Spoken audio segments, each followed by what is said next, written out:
Baik, Bapak Ibu yang saya hormati, next slide please. Iya, industri ini baru 7 tahun di Indonesia, ya. Tapi kiprahnya boleh dikatakan cukup menarik, karena kalau kita lihat sekarang ini sudah ada 101 platform, ya, yang bergerak di bidang peer-to-peer lending, ya. Di antaranya 7 platform yang menggunakan sistem syariah. Dari selama 7 tahun ini sudah berhasil menggerakkan UMKM tadi Pak Ilham itu dengan dana sampai sekitar 700 triliun Pak. Ya, jadi dana yang kemudian masuk ke sektor kecil yang dikategorikan sebagai unbankable. Dia mereka punya program, punya bisnis tapi tidak bisa memasuki persyaratan perbankan, dan underbank. Underbank itu artinya memang sektor-sektor yang dia nilai sangat berisiko, misalnya startup company, ya itu bank akan menjauhi. Nah ini masuknya ke sini, gitu ya. Nah ini jadi sudah ada sekitar dana yang masuk ke industri ini sekitar 700 triliun dalam kurun waktu 7 tahun terakhir ini, ya. Rekeningnya sudah sampai 120 juta, ya, yang telah menggunakan. Kemudian untuk total asetnya memang kecil, namanya juga platform, jadi dia nggak banyak asetnya. Yang lebih banyak adalah lendingnya gitu ya. Dan juga mampu menarik orang-orang yang berduit baik secara korporasi maupun per orang masuk ke platform ini, perkiraan sekitar 1 juta Pak yang masuk ya, baik dari domestik maupun internasional. Kemudian juga yang menarik bahwa siapa konsumen dari peer-to-peer lending, penggunanya adalah Gen Z sama Gen Y. Ya, anak-anak yang usianya 18 tahun sampai 37 tahunan di sini.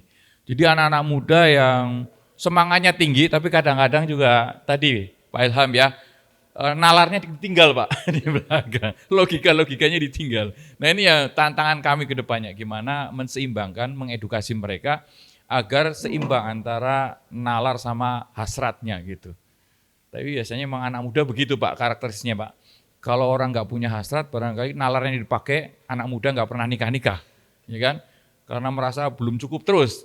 Tapi karena semangatnya besar, dia berani nikah, gitu. Nah itu memang karakternya anak muda begitu. Kita tidak bisa mendinai masalah itu. Ya. Nah kami sebagai regulator tetap menjaga agar platform ini bisa selalu sehat, ya, selalu sound and safe. Makanya sudah cukup banyak platform yang kemudian kita cabut izin usahanya.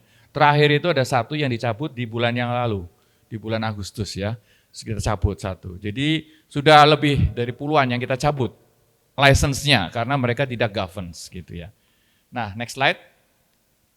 Nah ini bisnis modelnya secara simpel di sebelah kiri ini ya, platform itu menyediakan memberikan tawaran kepada pemberi dana untuk bisa menempatkan dananya kepada si borrower ya.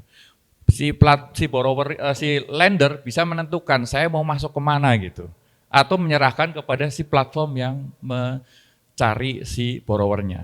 Jadi contohnya misalnya ada bisnis di retail yang punya jaringan luas di Indonesia, dia sebagai lendernya. Nah, lendernya itu mengatakan saya hanya mau untuk ekosistem saya di minimarketnya, jaringan retailnya. Maka nasabahnya hampir semuanya adalah nasabah yang mengisi retailnya tadi. Nah itu contoh bahwa platform ini menjadi sangat fleksibel sesuai dengan kebutuhan apa yang dimauin oleh si lender, ataupun sebaliknya si penerima dana, si borrower itu butuhnya seperti apa. Nanti si platform yang akan mencarikannya. Kira-kira sederhananya bisnisnya seperti itu.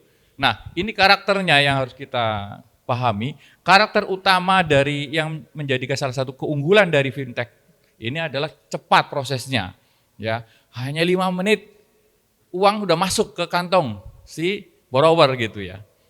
Nah persyaratannya mudah, cukup KTP, foto langsung gitu ya. Nah sekarang agak ngeri karena foto bisa dibikin artifisial gitu juga. Jadi ini tantangan untuk industri ini bagaimana benar-benar mendapatkan data yang valid gitu ya.